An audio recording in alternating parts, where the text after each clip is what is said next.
মালিহা এই রুমে কান্না করতেছে, শোনা যায়। মানে মনটা খুবই খারাপ লাগতেছে। ঠিক না, বাসায় আসার আসসালামু আলাইকুম, কেমন আছেন সবাই? আশা করি সবাই ভালো আছেন। আলহামদুলিল্লাহ আমরা সবাই ভালো আছি। আমি রেহানা মুনি স্পেন থেকে বলছি। এখন দিনটা শুরু হয় বাচ্চাদের পানির বোতল, টিফিন এগুলো তৈরি করতে করতে সকাল শুরু হয়।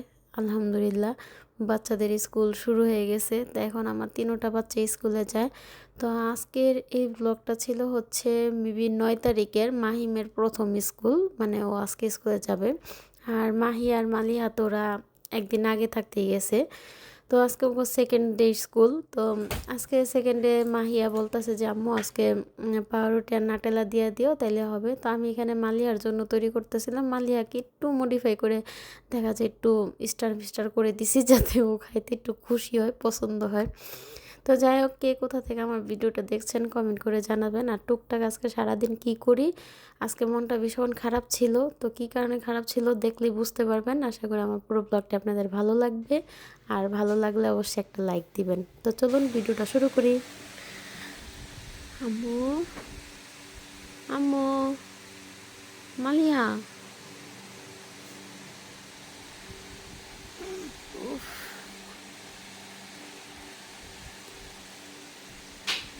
উঠতে হইব না? আম্মু, আম্মু, স্কুলে যাইবা না? হাসতেছে। Hi mummy. আমার দুই আম্মু রেডি, মাশাল্লাহ। মাহিম আগে চলে গেছে। মাহিমকে আর ভিডিও করতে আমার মনে ছিল না। এই যে মালিহা রেডি, মাহিয়াও রেডি। এখন আমি বোরকা পড়তেছি, আমরা বের হব। Let's go. সে এখন যা, বাবার হাত ধরে হাঁটো।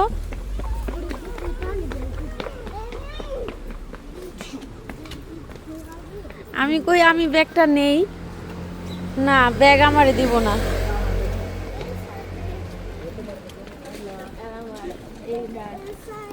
ওই আপু ভাইয়া ব্যাগ নিচে, এই জন্য আমার ব্যাগ আমি নিব। যাক ভালো।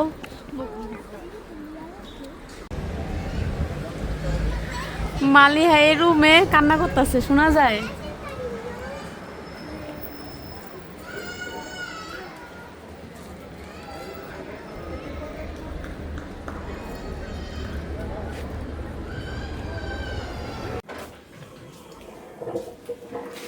মালিহাকে স্কুলে দিয়ে আসলাম। মালিহা আজকে প্রচণ্ড পরিমাণের কান্না করছে, মানে মনটা খুবই খারাপ লাগতেছে। ঠিক না, বাসায় আসার পরে খাইতেও ইচ্ছা করতেছে না। তো দুপুরের জন্য ডাল বসাই দিলাম, আর তরকারি তো আছে। এখন ওর বাবারে দিব হচ্ছে রুটি আর গরুর মাংস। এখানে ডাল সিদ্ধ বসাই দিছি, দিয়ে দিলাম টমেটো, আর এখন দিয়ে দিব হচ্ছে একটু হলুদ গুঁড়া। মনটা খুবই খারাপ লাগতেছে। মানে আজকে এত প্রচণ্ড পরিমাণে কান্না করছে, মানে আমি ভাবতেও পারি নাই মেয়েটা আমার এত কান্না করবো। আর কেন যে এত কান্না করলো তাও বুঝতে পারলাম না। মানে কালকেও খুব সুন্দরভাবে স্কুলে গেল, কোনো কান্নাকাটি করে না। তো ভাবছি যে মেয়েটার কান্না করবে না, হয়তো ও হয়তো বুঝতে পারছে যে না স্কুলে যেতে হবে বা যাইব। কিন্তু আজকে যে কেন এত কান্না করলো। অনেকক্ষণ দাঁড়াইছিলাম স্কুলের পিছনে, জানলা দেয়া কান্না শোনা যেতেছিল। তো কান্না থামছে, প্রায় 20-25 মিনিটের মতন কান্না করছে। তো এখানে আইসা হচ্ছে যে গরুর মাংস ফ্রিজে রেখে দিয়েছিলাম, পাতিলে ছিল, এটা বের করবো, এখন গরম দিব।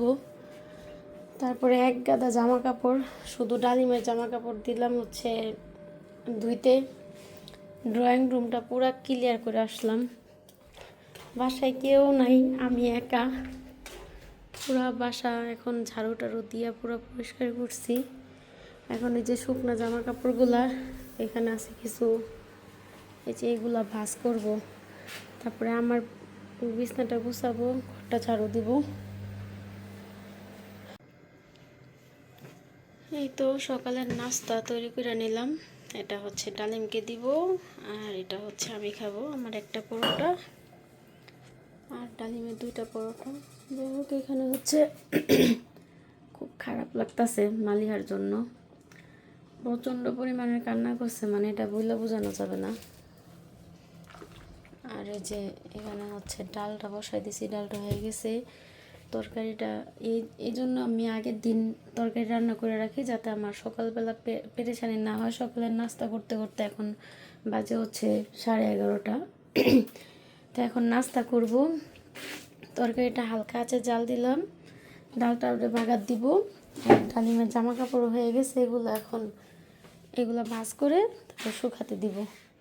তা আগে ওর খাবারটা দিয়ে আসি। এটা হচ্ছে দোকানে নিয়ে যাব, গেটের সামনে নিয়ে যাব, ও আয়সা নিয়ে যাবে। ওকে ফোন দিই। মালিহা, মালিহা, তুমি আজকে স্কুলে কেন কান্না করছো? কি হলো? আম্মু চলো বাইরে নিয়ে আসি। কি খাইতে খাইতে দে, তোমার আজকে টিফিন দিছি, তুমি টিফিনে কিচ্ছু খাও নাই। তুমি তো আজকে কান্না করে পারো নাই, খাইবা কি?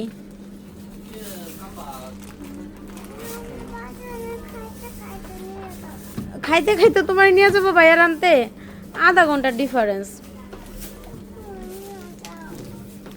চলো তাই বাইরে নিয়ে আসি, আর 10 মিনিট আছে, চলো। আর এটা ছিড়া দাও, খাইতে খাইতে যাবো তাই।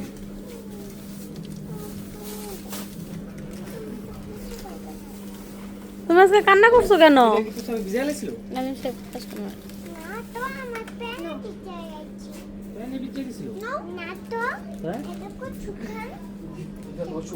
দেখো শুকনা, সুখান, এটা বলে সুখান। তোমার নামাই দিব। চলো আমরা বাইরে আনতে যাই, চলো। এখন বাজে 1:30, আধা ঘন্টা আগে মাহিয়া আর মালিহাকে নিয়ে আসছি স্কুল থেকে।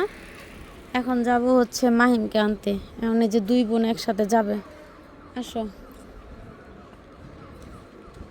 মালিহাকে আসার পরে জিজ্ঞেস করতেছি, মালিহা তুমি কেন কান্না করছো? মালিহা বলতেছে তোমার জন্য মনটা অনেক খারাপ লাগতেছিল, তার জন্য কান্না করছে।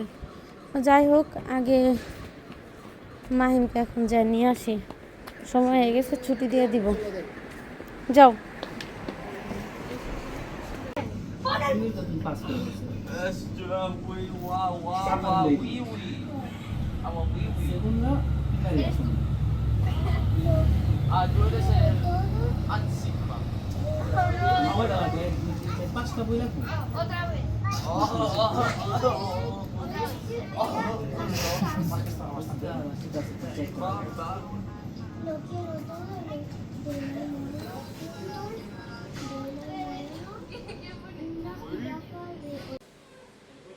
বাসায় আসছি, অনেকক্ষণ হয়েছে।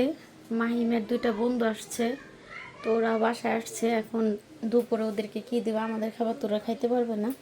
তো ঝাল ছাড়া নুডলস রান্না করে দিলাম, সাথে একটু স্মাইল ফেস দিয়ে দিলাম। কেমন হয়েছে?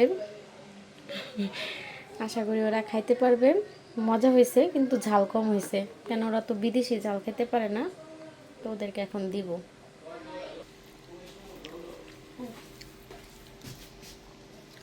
এটা তোমার, এটা ওই যে চীনা যেটা ওরে দিও, আর ওই যে আরেকটা ক্রিস্টিয়ান রে। পানি নিয়ে যেও, হ্যাঁ। বিকেলের পরে বাচ্চাদের নিয়ে একটু বাইরে গেছিলাম, তো আস্তে আস্তে রাত্র 8টা বেজে গেছে। তো আসার পরে কহিবাজি করলাম, আর আগে থাকতে ডাল রান্না করা ছিল, দুপুরে তো খাইছি। তো আগামীকালের জন্য হচ্ছে আমি মুরগির মাংসটা এখানে বসায় রাখবো। আর বাচ্চাদেরকে সাইডে খাইতে দিছি, বললাম যে তোমরা খাইতে থাকো, আমি এই পাশে রান্না করতে থাকি। মালিহাকে খাওয়াবো আমি মুরগিটা কষাতে বসায় দিয়া, তারপরে হচ্ছে ওদেরকে একবারে বেডে দিয়ে দিব 10টার দিকে ওর বাবা আসলে। আর আমার ছেলে মেয়ে ওর বাবা না আসলে ঘুমাতে চায় না, যতই তাড়াতাড়ি করি না কেন কোনো কাজ হয় না। তো এদিকে হচ্ছে আমি সব গরম মশলা দিয়ে আমি পেঁয়াজটা তেলের মধ্যে দিয়ে দিলাম। আর এ পাশে হচ্ছে আমার যত বরখা আছে আমি এগুলো ব্যবহার করছি। তো এগুলো হচ্ছে সব ধুতে দিব, এই জন্য আলমারি থেকে বের করছি। তো এগুলো ওয়াশিং মেশিনে দিব, রাত্র 9টার বিছনার এই অবস্থা। মালিহাকে ড্রয়িং রুমে দিয়ে আসছি, এখন ভাত টাত খাওয়ায় একবারে বেডে দিয়ে দিব। তো যাই হোক, সবাই আমাদের জন্য দোয়া করবেন। আজকের ব্লগটা এই পর্যন্তই। সবাই ভালো থাকবেন, সুস্থ থাকবেন, আমাদের জন্য দোয়া করবেন। আল্লাহ হাফেজ।